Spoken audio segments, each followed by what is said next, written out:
essentially that if each of the panelists could sum up what were the good things and what were the bad things about this budget, as well as the overall, what it is like. I think we had started with Sumant. For me, the biggest issue in this budget was really the fact that the finance minister eschewed all temptation and stuck to the 3.5% fiscal deficit target. I think we've had too many finance ministers in the past that have set a trajectory and then have not really met it. And the temptation was pretty high in current circumstances to actually not again, to again deviate from that target. So I'm glad that he actually stuck to it, because there are many concomitant benefits that you get by sticking to the 3.5% number. And I think you see that in the context of the borrowing target, which is now set at 4.2 lakh crores, which is less than that of last year. And I think, especially when you look at the bond markets and you see the supply of new Uday bonds coming into the market as well, I think the government itself, central government itself, borrowing less, I think is fairly important. And that hopefully provides the groundwork and lays the groundwork for the RBI now to step in and potentially cut rates by 25, if not 50 basis points fairly quickly. And again, hopefully that will then trigger a whole wave of, lower interest rates from banks, and therefore, their own balance sheets getting a little bit, improved, as well as consumption demand and all the other types of issues that result from lower interest rates kicking in. So to me, that was the central message in this budget. I think it's important to understand that the rural economy as it stands today is simply not sustainable, right? More and more people are looking for things outside of agriculture. In that sense, I think the budget did try to support rural populations as of now, but there was no plan on how to make this transition out of agriculture and out of the rural sector really feasible. So, but I did like certain consistencies in approach that the budget showed. For example, attacked both or all three, insurance, health, and insurance against income uncertainties, as well as health insurance, and talking about LPG for the poor and all of that. The only thing is that we have tried these policies, and they are a bit difficult to implement, especially because they are targeted. There's a huge scope for leakages and corruption. So even though the idea was right, the approach was right, I thought that there would be some possibility of new thinking on this. Here was a budget which I think tried to send out two big messages. A, fiscal consolidation, that I'm going to stick to the path, and B, to actually spend in the rural areas. Well, the first is something, we'll have to see what the numbers finally turn out to be.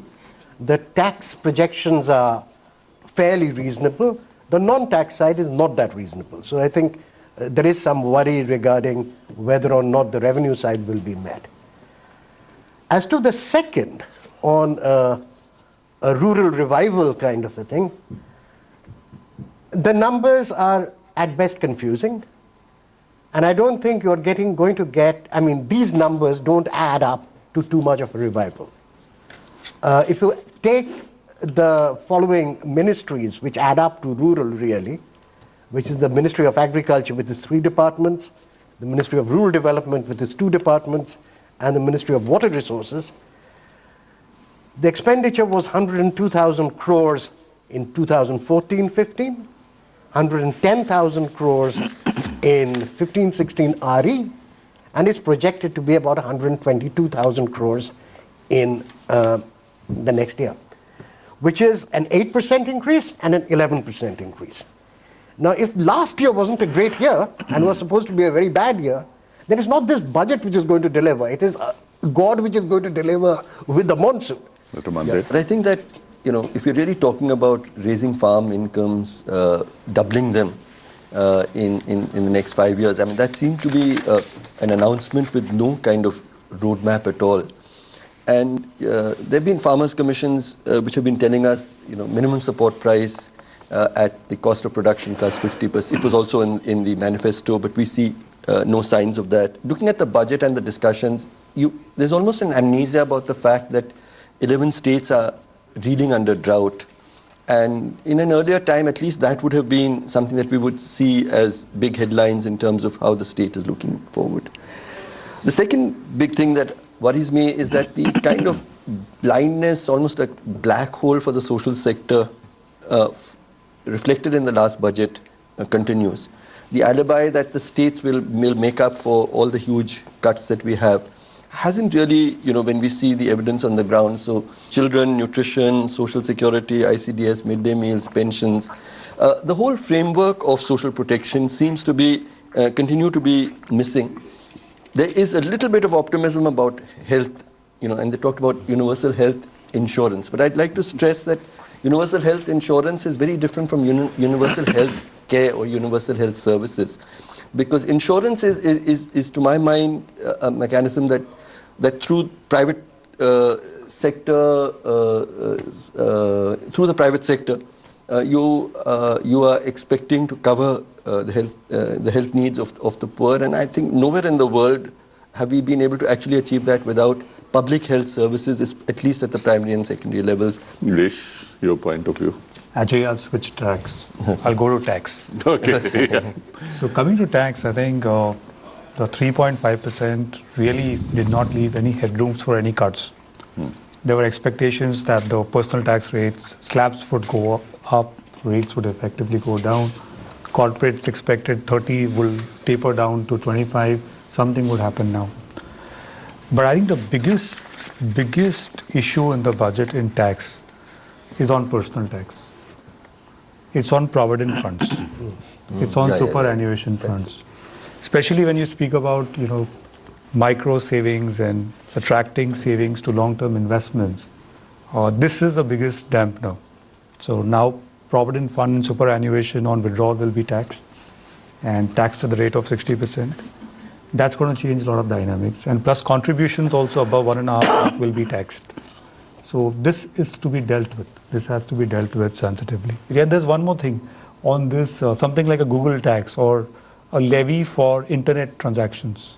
Is there one? Yeah. There is a levy on internet transactions for advertisements which you place. So if you are advertising on a Google or a Facebook, you have to withhold 6% for the amount you pay to them. There's a withholding tax on the advertisement. Not if you buy something or do some transaction. No, but I want to stop you here.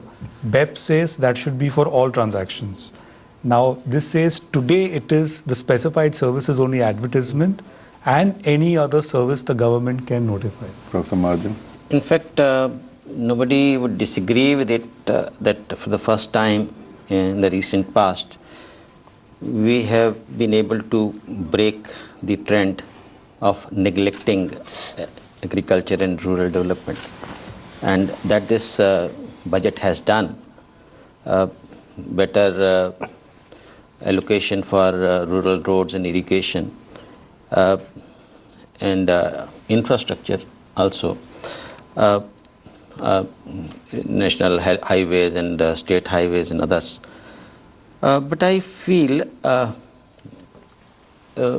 far as the question of rural incomes is concerned, doubling of rural incomes in 5 years, perhaps this budget lacks a roadmap for the same. In fact, what I feel, had he been very serious about it, he would have given a roadmap for how farmers would be able to raise their incomes. We should try and think about how to create more jobs in rural areas, not just by making rural roads, by also creating more jobs opportunities in that. I would stop by saying that every time we try to find solutions to the problems of Indian economy in FDI. And we have been telling the government again and again, if you feel so that FDI is so good, you come out with a white paper on FDI. How much benefit the FDI has made to the government, to the people, and to the country. In fact, in the last so many years, we find that as FDI is coming in, more of multinational corporations setting in, there is because of the high import intensity of the multinational corporations. This is our trade deficit is becoming worse. So you have to deal with the falling price of falling value of rupee, then how can you do it? Just by promoting FDI. वो कहेंगे कि ना कि मर्ज बढ़ता गया जो दवा की. I'm happy about the allocations that have been made in infrastructure, particularly roads and highways, as well as the 19,000 crores, which is the direct amount that is being given to the rural road program under the Pradhan Mantri Gram Sadak Yojana. These are significant employment generators, in addition to creating networks that are quite important for the economic sinews of the nation. And I agree with Abhijit that the amounts that have been put for agri and rural are quite large. However, there's a question mark as to, and this we will see at the end of the year, whether they will actually, to spend about 110,000 crore, 110 or 115,000 crore across these 5 departments, in a space of a year is not a joke. So we'll see whether they can actually end up spending it, or much of it lapsing, or some of it lapsing because they can't spend. Is this abject, completely abject failure of disinvestment. 69,500 crores. Against that, they think they will end up with 25,000 crores. And their target next year is going to be 58,500 crore. For this government to fail so poorly in disinvestment and then come up with somewhat disingenuous excuses, A, saying that the markets weren't good, and B, why should we disinvest when we've got the windfall from crude? Why bother? We can keep that for a later time.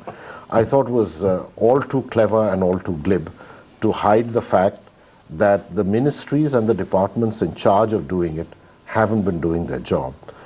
Unless going forward with 3.5% as the fiscal deficit and the compression in absolute terms that they are asking for, unless this goes full steam ahead in the coming year, 16-17 and 17-18, and indeed 18-19, it just won't have the kitty to do higher social sector, agricultural, rural expenditures as it should do as a sensible and a caring government. 2 quick questions, one after the other. One, of course, I think has a reasonably short answer, but came from the fact that almost everybody agrees that the one good thing about this budget was sticking to the fiscal deficit target. See, he did mention also that next year he might not stick with it. He said that we were talking of a range which will give finance ministers more flexibility. What did that signal? I just wanted to stress again the option of expanding one's tax base and also taxing the rich more is really something that, I mean, we need to, even if you want to adhere to a figure, you can apply that figure to a larger tax base. And I think that otherwise the deflationary impact of low public spending that will result, I think will have far graver consequences on the domestic economy. I have a point of difference from what is being stated here, because my view is that the government is not in a good position to spend money, just given its past track record. So I don't see the reason why, as individuals and as citizens, we should keep putting more and more money into the hands of the government. So I think, in some senses, what the government is trying to do, which is to try to get more investments, get more empowerment, to create more jobs, focus on entrepreneurship. I think, in some senses, those are the right ways to go forward. Anybody else? Having said that, there's only one area where I think some expenditure was justified, and that was recapitalization of banks. Yeah. Well, there I disagree. Yeah. I completely disagree. Oh my God. I think 25,000, my friend, is just about enough. Because I tell you why, there's a total moral hazard in this. There's huge moral hazard.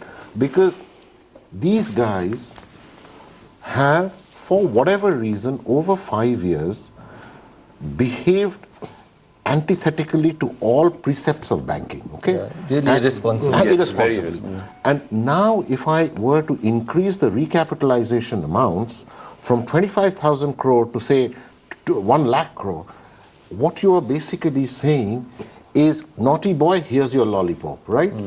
They better figure it out. they better figure it out how to clean their balance sheets, how to go after their bad debts, how to get as much recovery as possible, and how to work out an adjustment process with the central bank, which is where their first line lies, because the government is at best a shareholder. The thing is that the bankruptcy code is very, very important, no doubt about that. Focus on startups is very, very important, no doubt about that. But the continuous focus on the small-scale industry completely destroys the entire setup that one is trying to build up. Because the small scale encourages informalization of labor. It's the reason why you have this 90% of labor in the informal sector. We cannot have growth leading to greater incomes and less disparities unless we can address this. And the small sector allows us not to address this. And I think this is something that requires careful thought. We talk about Northern European countries as being the very best in terms of social welfare, in terms of infrastructure, gender neutrality and all of that. But what is interesting is that if I take countries like Sweden and Denmark, right, when they started on their current philosophy of what the society should be as we observe it today, they actually started on it at a time when they were the poorest countries not only in Europe but in the world. So this constant argument that we need to worry about fiscal deficit, we need to worry about fiscal deficit, I think is a completely wrong focus. Again, we picked it up from abroad because in the 90s that was the thing that everybody outside was saying, so we picked it up. Now it is interesting to see that everybody is saying, no, it is okay to relax the fiscal deficit. We are saying that again. But if we are going to look abroad to get ideas, then please let's look at the proper history of these countries. So this whole concept, because our biggest resource is human resource. And if we are unwilling to spend on human resource, then no amount of investment is going to generate a more equitable growth. And I think we have to understand that.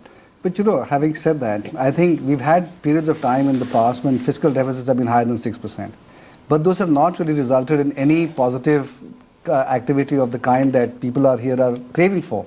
I don't think it's an issue of what the magnitude of the fiscal deficit is. I think it's an issue of quality of spend. That everybody will agree. Right, and I think within the current constraints itself, you can reject that's agreed upon. Yeah, in a way that you can keep to the fiscal deficit and do all the things that also everybody will agree. No, that I think so. So let's not give the government the profligacy that is not their due, just so that they can, with that extra money, do something when with the bulk of the money that they get in, they're not doing what they're supposed to. No, but I think the main point Shubhashish made was very simple, which is on human resources as well as on infrastructure, you can't expect anyone except the government to be the prime actor. Right. I mean, others might come in on the side. And that on both of these, we've got a huge deficit. This is not a one-year matter, it's a matter of decades. And we've got to actually accept that it has to be done and it has to be paid for, which is where Harsh's point is that don't think simply of the fiscal deficit. No, but my question is, you guys don't expect the private sector to do this, but even the government has been very poor at doing it. True. Even though the government has had a mandate. The question is, why do we keep continuing to look at the government to find solutions to these sorts of issues? What is the view on practically singling out the automobile sector? In India, it is standard to think of getting better roads for cars, for buses, better trains and all of that. But we never think in terms of moving people, right? We always think in terms of these moving objects, right? So in that sense, I'm very happy that the car taxes have been raised. Why? Because we must start thinking of transportation in a different fashion. If you look, we are not planning on road transportation. I don't want to push this too much because immediately we'll plan on road transportation and have beautiful roads with no sidewalks, right? Because that's the way we think. We're thinking of moving cars rather than people. So, I look at it as a very, very good thing that if people for some reason or the other do not feel that cars are so important, then maybe we'll do other things which are essential. But there's one cess which the thought was quite okay, which is the cess on coal and other fossil fuels. Because it's going to stay there. It's actually increased from 100 rupees, 200 rupees now to 400 rupees. Yeah, it could have been a tax. Yeah. I mean, The only point is The usage of that cess is something I'm familiar with, and I think it's being used well. It's being used to promote the right kinds of things. This infrastructure that one works. Does that work? That cess works? It works reasonably well because it's from that cess Because that you're they're in now that funding sector now, MNRE, and they're also using that to fund all the solar programs and really clean energy. And I think now it's being called the National Clean Environment Fund rather than the National Clean Energy Fund. So I think they're also going to use it for things like cleaning the Ganges and all of those kinds of, I think, Swachh Bharat initiatives. So I think that's not a bad thing. And they're actually going to be collecting almost 20,000 crores every year under that cess now. So it's actually very sizable. It's going to be, until the global economy itself improves quite a bit, we cannot see major improvements, and that we'll be sticking to. How much of a constraint does the global economy put on our own economy? I mean, if I could, I think the real constraint, as I said earlier, is the growth path that we have taken domestically. And I have a feeling that we have tried to do what actually no country in the world has done, is to, believe that we can sustain very high levels of economic growth on a very unequal foundation without, public provided education, without healthcare, with very poor nutrition, and so on and so forth. So I have a feeling that the constraint, I think the global economy is more the alibi rather than the explanation of why we are facing challenges in growth. I agree substantially with what Harsh said. Let's put it this way. On the trajectory we are in, I think it is the case that unless the world economy recovers, we will be floundering like this. We are today too open to the whole myriad of things that affect us from the world economy. Water?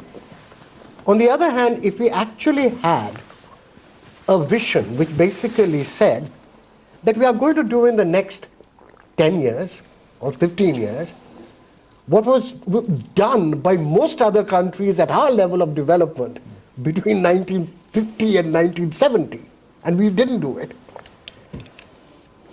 we would have a direction. That direction would be stable because it's based on our numbers.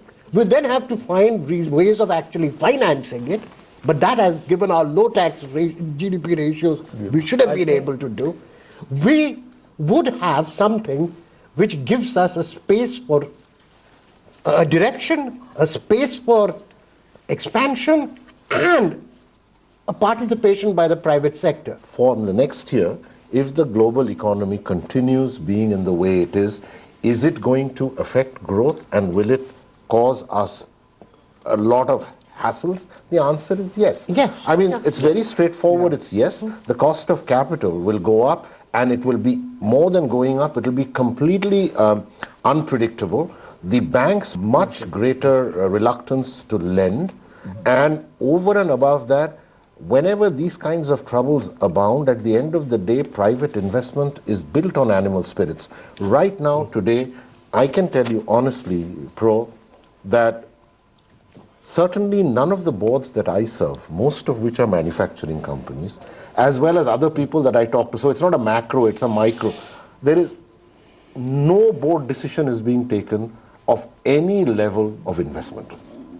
They are all good companies who are sitting and keeping their powder dry. But why? Why? Because they do not feel, Harsh, that at this point the situation is such that they are better off keeping their powder dry and earning 8% from the money market than to allocate capital on something where they can't see which way it's going to go. But that's the reason why I think what he said at the very beginning, that if our own investors are unwilling to invest here, why would some tweaking this and that encourage FDI to come in? I agree with that. I think I agree that it's a coupled world here. You can't say that if the world will crash, we will do well here, just taking care of domestic consumption. As you sit on boards, I advise a lot of export companies, a lot of service companies, and it's a bad shape everywhere. So I think the global economy, if it doesn't do well, if it goes down further, I think we have a problem. Everything has to work together. Okay, thank you. Sobering. Thank you so much.